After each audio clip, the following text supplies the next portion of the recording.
As a result, money dysmorphia is a growing trend on social media, and a recent study shows 43% of Gen Z suffers from it. So joining us to continue the conversation is personal finance expert David Delisle. David, good morning, and thanks so much for joining us again.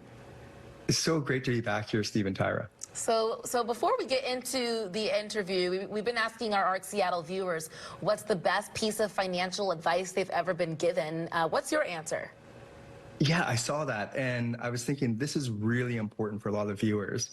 Think of your money in terms of what it can earn, not in terms of what it can buy, and that'll change everything. Shifting the focus, which I know that is something that you try to focus on in some of the content that you put out on social media. Start by explaining what money dysphoria is and what generations are impacted by it the most. Yeah, so it's a big word that sounds crazy, but all it means is when your view of your personal finances doesn't match reality. So an example would be when you feel really poor because you see everyone else doing all these things when really you are financially, better off than you think you are. But we're seeing it, like you said, like Gen Z over 40%, but even millennials over 40% suffer from this money dysmorphia, which is a huge number, and it's getting worse. So in the past, it definitely wasn't that high, but our millennials and Gen Z are really getting hit hard with this feeling of dysmorphia and their finances, their reality not matching their perception.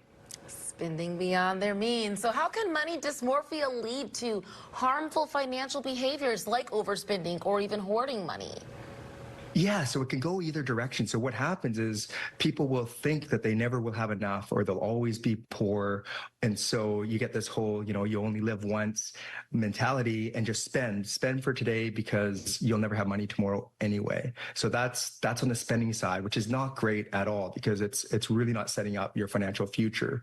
But then on the other side, and it's just as common, is this fear around money. So it doesn't matter how much you have, you always have a fear that you'll never have enough, and you hoard and you save and you stress, and you're always worried about money regardless of how much you have. And either end of the spectrum is not healthy. And that's why I emphasize so much, like in the book I wrote for the kids and when I talk to people, it's our relationship with money that's so much more important than actually how much we have. So David, are there ways that we can avoid this money dysmorphia? Yeah, well, especially with our young kids, the biggest thing is just to start having conversations about it like we're having now. Like money's still one of those things that's so taboo and we just don't talk about. But if we can start just sharing and talking about it, so instead of our kids getting influenced by social media, and that's where they're getting all their information, it's from mom and dad. And it can be as simple as when you go to the grocery store, this is how much the groceries cost. When you go to a restaurant, this is how much dinner costs. And again, be careful that you don't tell them from like a place of like shame where, and guilt where they feel bad for how much you're spending. Tell them just so it's information. So they start understanding what is reality, what is normal, and it's not what they're seeing on, TikTok or Instagram. That's really good advice. And we want some more advice from you. What would you tell young people who are seeing all these financial success stories on social media and feel pressure to do more and make more money so that they reach those same goals?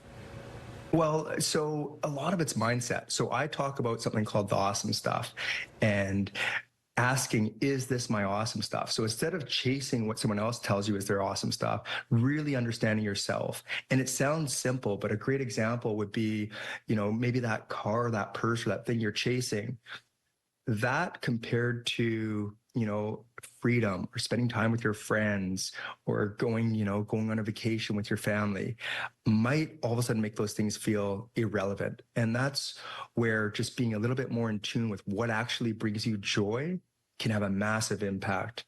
And I like to say, like, the more you focus on what brings you joy, the more you realize what doesn't. And what's scary is most of the things we're spending our time and money on don't bring us joy. David, what I thought was interesting is we had a chance to speak with you briefly during the commercial break before the interview started. And, one of the things that you try to push too is just having honest conversations about money. It seems like in so many cases, people feel like there's shame involved. But if we have more honest conversations about it, maybe you can set those realistic goals and it isn't so frightening to figure out, how do I save up for things, that sort of thing. So I'm glad that you push that in your message.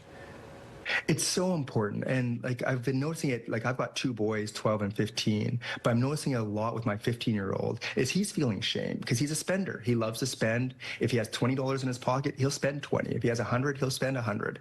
And he'll spend the money that he has. And so what most of the conversation we have around money is shame, and he's bad because he's spending, and the reason he's spending, he'll never have enough.